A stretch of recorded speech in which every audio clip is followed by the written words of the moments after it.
ada momen saya itu lagi jatuh-jatuhnya, maksudnya jatuh-jatuhnya tuh duit habis, terus duit kemalingan, jadi duit musibah lah. Iya, duit gaji kemalingan, terus duit sisa 2 juta, sementara 2 bulan lagi harus ngumpulin dana sekitar 30 apa 40-an juta. Iya, pada saat itu terus akhirnya dapet tuh, terus ngelihat ada satu peluang, malah kita tuh mikirnya dulu baik sangka sama Allah gitu kan. Wah, jangan-jangan ini peluang dari Allah ini buat kita tuh hidup jadi lebih baik gitu, jadi lebih baik. Ketika ngambil peluang itu dalam kurun waktu 1 bulan, saya punya utang 250 juta. 250 juta.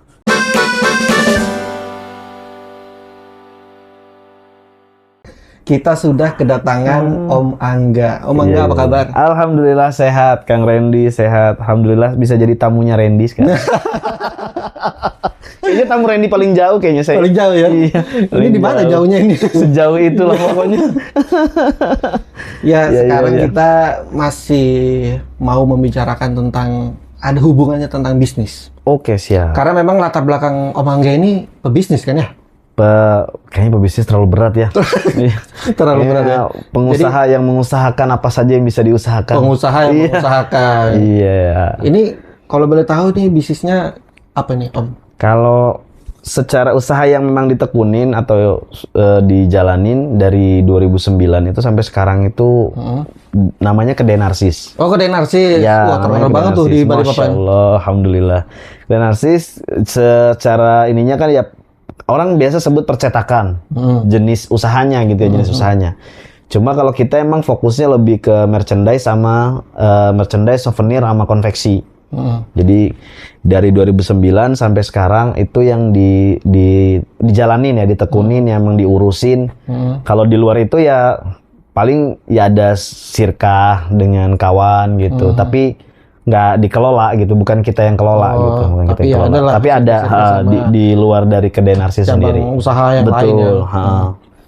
Kalau Kedai Narsis ini berapa lama Om Angga jalanin Om? 2009 sampai sekarang kurang lebih berarti 16 tahun ya. 16 tahun. Alhamdulillah, iya, alhamdulillah. Nggak gampang loh ngelola bisnis sampai 16 tahun itu. Itu dia. Jadi kalau ditanya, kok bisa bertahan sejauh itu ya, kalau saya selalu ngomong atas izin Allah ya, benar-benar atas izin Allah, atas pertolongan Allah. Karena memang saya secara basic itu memang keluarga, memang orang tua tuh dagang. Jadi orang tua tuh dagang. Dulu berarti saya besar di shopping. Di shopping. Berarti memang dari kecil ada gambaran untuk usaha lah, dagang kan? Jadi ada basic dari orang tua dagang.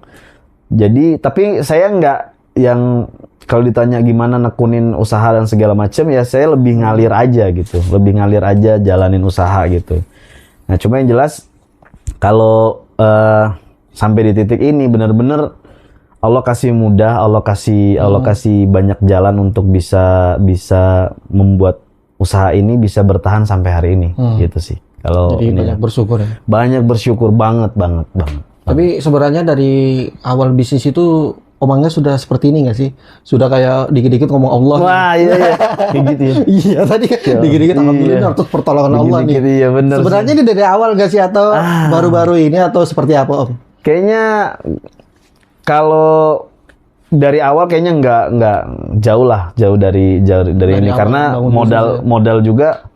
modal juga dari awal pertama juga masih nabrak syariat gitu kan. Dulu kalau dulu teman-teman mungkin tahu ada namanya Entrepreneur University, ada teman-teman pengusaha gitu yang rata-rata pasti ngajarinnya apa, kalau nggak punya utang nggak berkembang bisnisnya, nggak punya motivasi.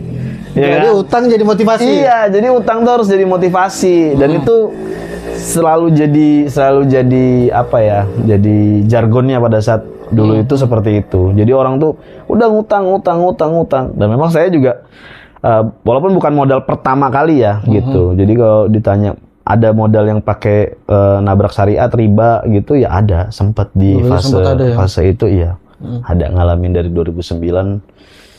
Saya nggak tahu berapa tahun, mungkin 5-6 tahun mungkin ya, ada. Terjebak di syariat yang salah. Iya, dari salah itu. Makanya jadi kalau ditanya dari awal udah kenal gitu, ya Allah kalau seandainya dari dulu gitu kayaknya lebih bahagia lah ya. Jadi podcast kami yang selanjutnya kan memang sudah ada bahas tentang sirkah itu Om. Oke, Ya siap. kan? Yang tentang penanaman modal. Tapi berarti Om awalnya belum memahami, akhirnya bisa nabrak-nabrak gitu Om ya. Banget. Itu titik baliknya apa sih Om? Titik balik kok bisa sekarang itu lebih memperhatikan syariat Om? Jadi satu momen itu saya itu nabrak syariatnya emang karena dulu yang ada di kepala tuh kan bener-bener pokoknya untung, profit. Iya, tapi memang rata-rata pengusaha kan. Yes, memang ya Keuntungan. namanya orang mau usaha pasti carinya untung kan gitu. Cuma sayangnya serakah itu kan jadi momok buat manusia ya, buat manusia apalagi pengusaha gitu. Kita jadi seringkali melihat segala sesuatu tuh ini untungnya gede nggak, ini untungnya besar nggak. Nah jadi kita tuh akhirnya demi ngejar ke situ, akhirnya kita nggak peduli lagi nih caranya gimana. Pokoknya syariat tuh ya bahkan nggak kepikir kan. Gitu dulu mah nggak kepikir banget gitu ngomongin syariat itu nggak kepikir gitu. Jadi mikirnya mah yang penting tuh kita itu pengusaha muslim tuh yang penting mah sholat, untungnya disedekahkan, ya kan? Udah itu aja. Jadi udah pas tuh. Nggak mikirin yang lain-lain gitu. Jadi begitu ketika tahu ada riba, terus belum lagi yang namanya riswah, yang seperti itu, akad-akad yang batil. Ya dulu tuh nggak ngerti sama sekali. Dan dulu ya kita ngelakuin hal itu gitu. Kita ngelakuin hal itu. Ngejalanin kayak gitu. Dan kayak nganggapnya bahkan kayak misalnya sogokan misalnya untuk dapat proyek, untuk dapat kerjaan. Kita mah dulu nganggapnya ya udah itu mah bagi-bagi rezeki. Iya. Iya, kayak sedekah kan gitu mikirnya. Mikirnya tuh kayak gitu. Jadi kayak bagi-bagi rezeki gitu. Ya ngerasa itu nggak salah. Pada saat itu ya, pada saat itu ngerasanya itu tuh nggak salah gitu. Jadi kayak orang minta nota kosong, orang minta markup harga dan segala macam, ya udahlah. Kan itu urusannya dia. Iya, kalaupun dosa mah itu dosanya dia. Yang penting kita untung. Yang penting kita ada kerjaan. Dulu mah mikirnya di titik itu doang gitu. Sampai akhirnya belajar. Kebetulan juga saya itu hijrahnya bukan faktor, kan biasanya orang hijrah faktor ekonomi jatuh, segala macam gitu. Akhirnya mendekat apa segala macam. Kalau saya tuh pada saat itu tuh nggak ada titik itu gitu. Jadi bahkan ketika hijrah itu ya dalam kondisi usaha ya baik-baik aja. Baik-baik aja malah ya. Baik-baik aja. Cuma ngerasa emang kayak di momen itu saya ditamparnya adalah ketika Allah kasih saya itu momen untuk bisa berangkat umroh. Gitu. Jadi ada momen 2018 saya tuh berangkat umroh. Dari situ saya ngerasa kok Allah baik banget ya. Gitu. Saya yang masih merasa ibadah saya itu masih belum baik. Terus saya masih belum banyak tahu tentang Islam, tapi Allah kasih saya tuh kesempatan untuk bisa umroh. Gitu, untuk bisa sujud di Masjid Nabawi, di Masjidil Haram. Jadi kayak ngerasa momen saat itu kayaknya saya harus mendekat nih ke Allah. Saya harus belajar nih tentang Quran. Berarti titik awalnya di situ ya, ada di perasaan situ. pada saat umroh iya. Walaupun momennya pada saat itu pengen belajar Qurannya adalah karena saya pada saat itu di Masjid Nabawi itu kan banyak banget tuh halaku Quran. Biasanya sambil nunggu waktu sholat antara maghrib ke isya gitu. Biasanya ada halaku Quran. Nah saya itu tidak bisa baca Quran. Saya itu di momen awalnya itu saking lamanya saya nggak pernah baca Quran ya. Jadi saya itu nggak bisa baca Quran. Kalaupun bisa tuh kebata-bata banget. Nggak lancar lah. Nggak lancar. Jadi saya ngerasa ya Allah, ini saya udah dapat kesempatan di sini, tapi saya nggak bisa baca Quran. Gitu. Lancar. Iya. Jadi salah satu doa terkuat saya itu di Mekah itu adalah pengen bisa belajar Quran. Gitu. Jadi di titik itu. Yang doa paling kuat tuh di situ. Akhirnya pulang ketemu guru, dari mulai belajar Quran, cara baca, tahsin gitu, belajar tajwid, belajar makhrijul huruf, sifatul huruf dan segala macam, sampai akhirnya mulai Allah kasih jalan itu untuk belajar tentang Islam. Gitu. Belajar tentang tauhid, tahsin deh. Awalnya tuh cuma belajar cara baca Quran, itu cara baca Quran. Kebukalah pintu-pintu ilmu lain ya. Bener, dan kayak ya Allah mudahin itu semua gitu. Ketemu satu titik. ketemu belajar tauhid, ketemu ini. Tapi kalau tanya Islam, Islam dari lahir, ya kan? Kita mah Islam dari lahir karena keturunan kan gitu, karena keturunan.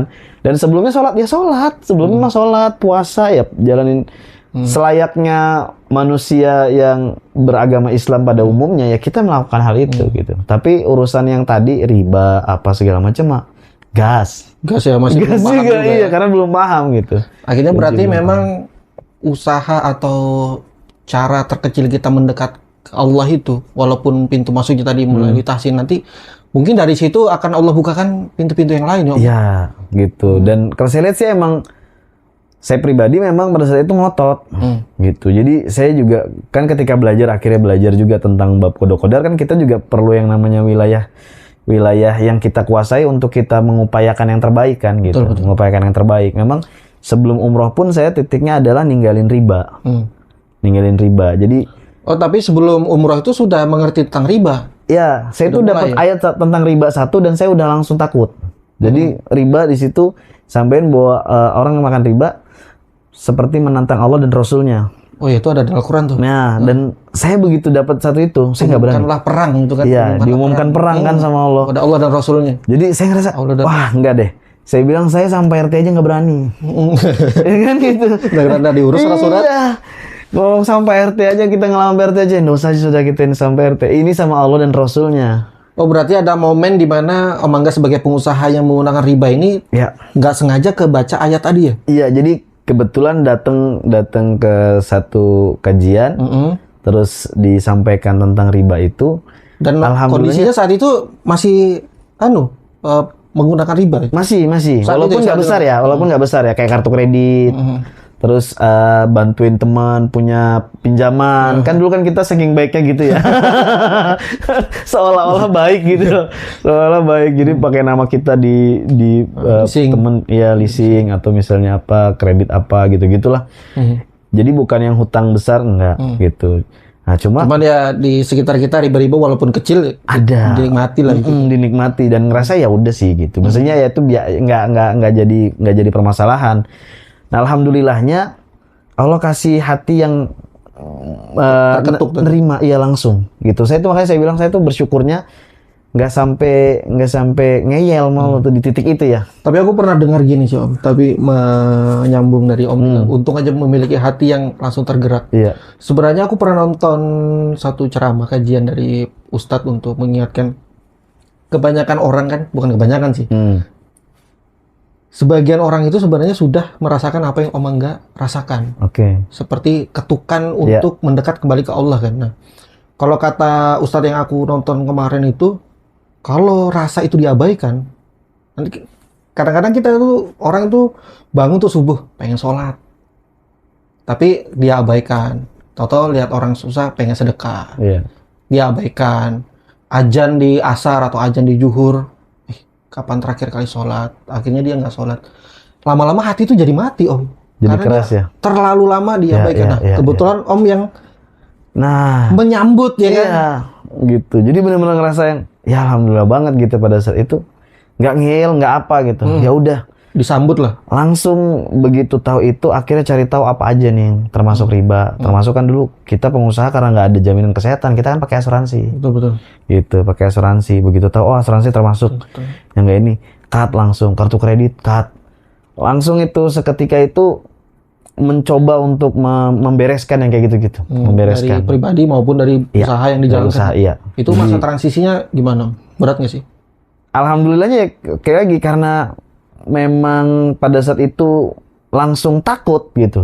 Maksudnya itu kayak ancaman itu terasa nyata buat saya itu langsung kayaknya enggak deh kalau saya harus bertahan menggunakan ini lalu saya diperangi oleh Allah dan Rasul tuh kayaknya saya bilang ini enggak banget deh saya bilang gitu. Jadi betul-betul langsung diberesin dan alhamdulillah dimudahkan gitu. Alhamdulillah itu dimudahkan, tidak ada yang ini. Makanya secara ketika proses hijrah juga dalam kondisi ya secara perekonomian alhamdulillah dalam kondisi yang baik gitu. Dalam kondisi yang baik.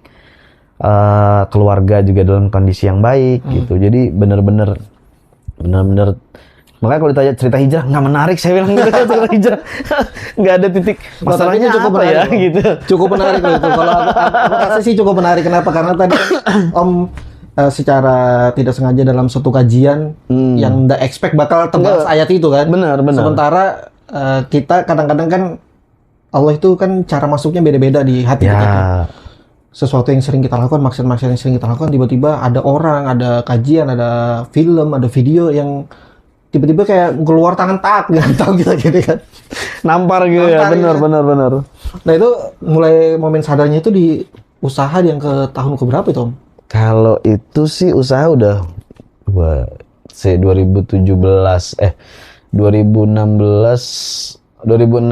tuh saya kan ada fase saya main MLM, money game kayak gitu. Iya. Itu fase-fase juga yang bahkan pada saat itu juga itu cukup brutal menurut saya kerusakan yang saya lakukan, maksudnya ke masa yang saya lakukan tuh cukup brutal juga di situ. Tapi yang kalau betul-betul dari itu tuh dari 2017 itu titik mulai akhirnya geser riba titik baliknya dia. Iya, titik baliknya tuh 8 tahun usaha. 8 tahun usaha. Walaupun usaha itu kan ya jalan itu nanti bisnis apa yang lain gitu kan, ngerasa ini usaha kayaknya kurang nih, duitnya kurang banyak nih, akhirnya ada peluang lain ambil, makanya sampai ke money game, sampai ke MLM dan segala macam itu dulu kita jalanin gitu. Ya biasa manusia nggak ngerasa puas dengan mau cari lebih lah. Gitu, ditambah lagi lebih. Masih belum paham juga. Belum paham. Dulu bahkan sampai ada fase yang ngerasa marah nih sama Allah gitu. Sempat gitu? Iya, sempat. Wah, itu gimana ini? Nah, itu kalau di ini ya. Jadi saya kalau nggak salah 2014 atau 2015 gitu. Jadi ada momen saya itu lagi jatuh-jatuhnya, maksudnya jatuh-jatuhnya tuh duit habis, terus duit kemalingan. Jadi duit musibah lah dia, duit gaji kemalingan.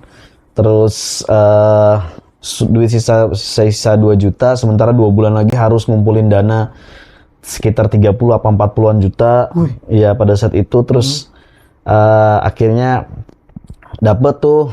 Terus ngelihat ada satu peluang, malah kita tuh mikirnya dulu baik sangka sama Allah gitu kan. Wah, jangan-jangan ini peluang dari Allah ini buat kita tuh hidup jadi lebih baik gitu, jadi lebih baik.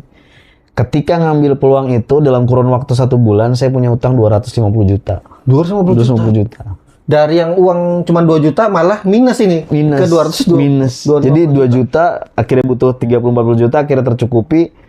Terus ngerasa ada peluang ini lagi. Ya akhirnya ya udah cari-cari pinjaman dan segala macam karena ngerasa ini peluang ini ini bakal karena tadi 30 juta kekejar nih. Iya, udah beres kan ya, gitu udah kan. Beres nih. Gas lagi di sini. Harus nih. Akhirnya kurun sebulan saya punya utang kurang lebih lah 250 juta. Gila, terus Kurang sebulan itu dan momen itu yang saya sampai bilang sama istri, saya coba nguatin istri walaupun sebenarnya saya yang nggak kuat.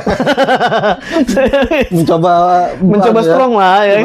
Mencoba strong kan gitu ya. Jadi saya alhamdulillahnya itu ya dikasih didampingi sama pasangan yang cukup punya mental baja ya dan cukup tangguh untuk dampingin saya dengan kebodohan saya gitu. Saat itu. Jadi memang saya tuh berapa kali dan memang istri tuh sering kali kalau misalnya dia ngerasa nggak seret dia kasih tahu saya. Yakin, nggak dipikirin dulu, hati-hati, begini-begini. Dia pasti sering kayak gitu. Cuma kadang-kadang namanya kita laki-laki, egonya tinggi, ngerasa, tantangan nih. Udahlah, gas aja ini lo buat kalian juga, mikirnya gitu kan. Akhirnya begitu itu saya bilang, ternyata kita punya utang 250 juta, kita nggak gila, saya bilang gitu sama istri saya. Istri saya cuma senyum, iya. Dia cuma ngomong gitu. Padahal saya udah mau gila di kepala itu. Dan bener Kang Randy, momen itu tuh saya sampai di titik ngerasa marah sama Allah gitu. Ngerasa marah sama Allah tuh sampai gini. Kenapa ya Allah? Di saat saya tuh berbaik sangka sama Engkau, di saat saya tuh ibadah saya bagus, di saat saya menjaga ibadah saya kepada Engkau, kenapa kau dikasih ini? Kok malah jadi minus nih? Ya, kok malah ditebalikin segininya, saya bilang gitu. Sampai-sampai di titik saya nggak mau sholat. Sampai titik itu. Dan itu kan kayak bayangin deh, tadinya sholat terus rajin ke masjid dan segala macemnya, terus tiba-tiba dapet kondisi begitu, marah sama Allah, ngerasa kenapa Allah nguji saya begini, akhirnya saya nggak mau sholat. Saya bilang enggak, saya nggak mau sholat. Ngambek lah istilahnya. Ngambek. Ceritanya ngambek. Itu kurang lebih saya jalanin 2 pekan apa 3 pekanan gitu ya. Proses ngambek itu ya? Proses ngambek itu. Tapi terus saya pikir gini, terus kalau nggak sama Allah, saya mau minta tolong siapa? Saya bilang gitu. Akhirnya kepikiran gitu Om ya? Iya, jadi saya ngerasa saya mau minta tolong orang tua. Saya emang dari awal ketika bangun usaha pun saya nggak mau minta tolong orang tua. Gitu. Nggak mau nyusahin lah. Nggak mau nyusahin orang tua. Jadi kayak buat saya tuh itu saya melanggar ininya saya sendiri gitu. Kalau saya mau minta tolong teman, siapa yang membantuin saya 250 juta? Saya bilang gitu. Terus saya mau minta tolong siapa? Saya bilang gitu pada saat itu ya. Pada saat itu akhirnya tengah malam saya cuma bilang. Terus kayak di benak saya cuma mikir, lah kamu kalau nggak minta tolong sama Allah mau minta tolong siapa? Apa lagi yang? Iya.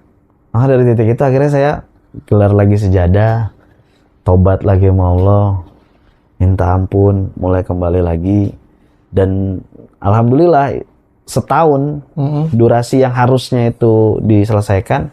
Alhamdulillah kurang dari setahun itu bisa selesai.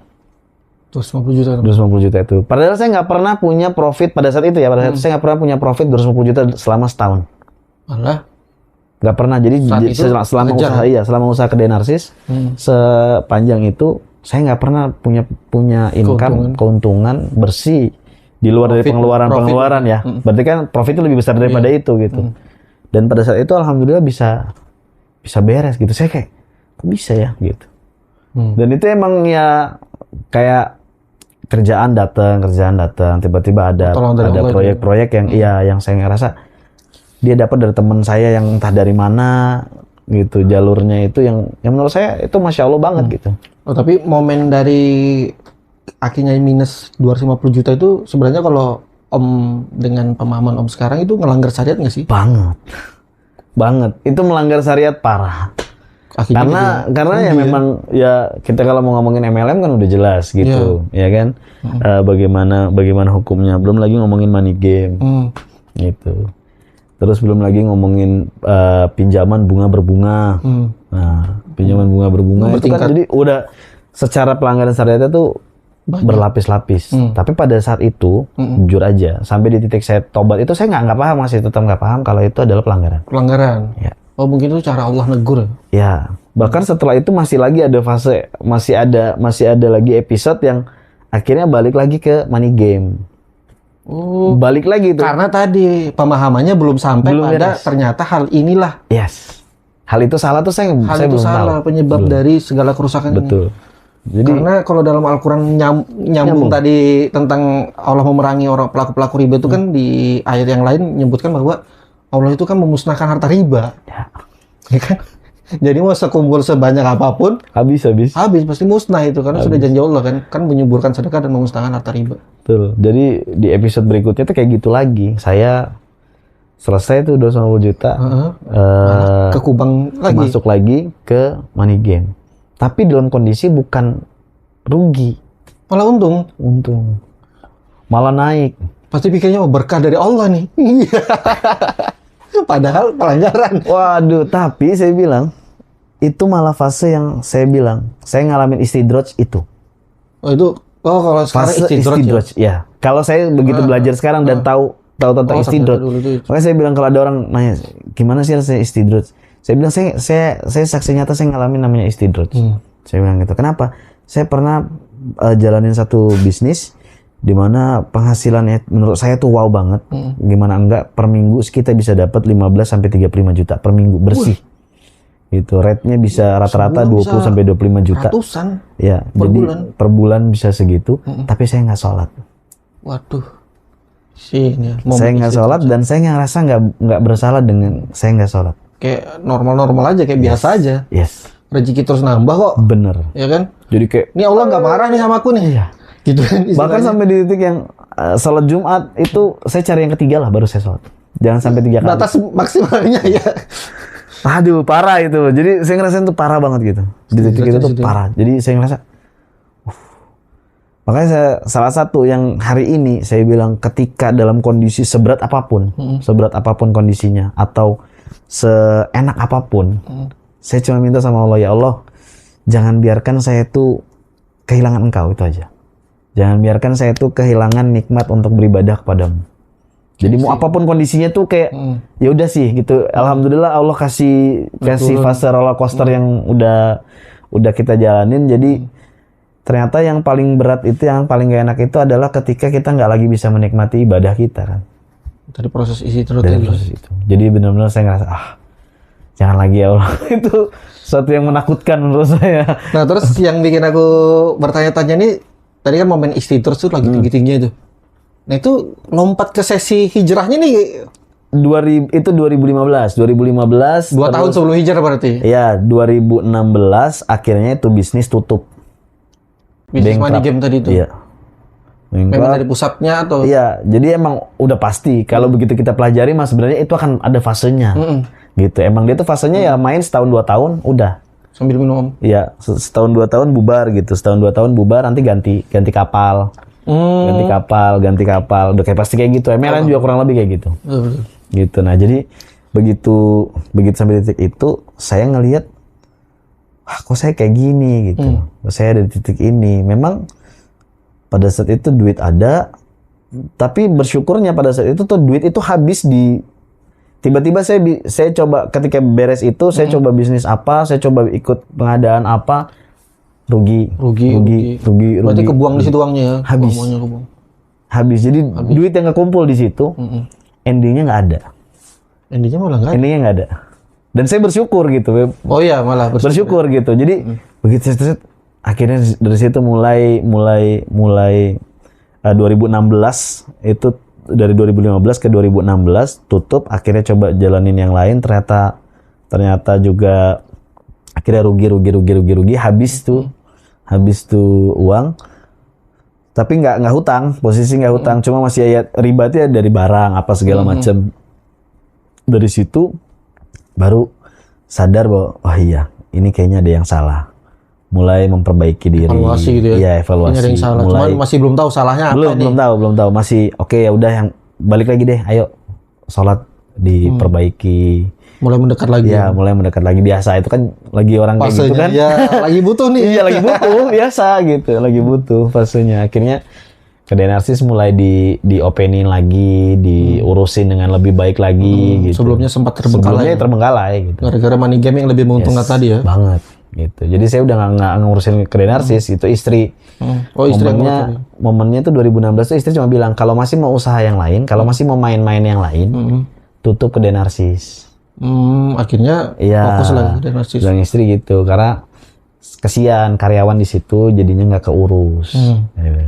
Akhirnya udahlah, saya merasa kedai narsis adalah trofi saya gitu, trofi kebanggaan saya. Jadi ya udah, akhirnya saya fokus di kedai narsis. Jadi 2016 tadi tuh ya. 2016 bangun, akhirnya belajar, akhirnya mulai mencari, mulai memperbaiki diri, termasuk akhirnya 2017 ketemu riba.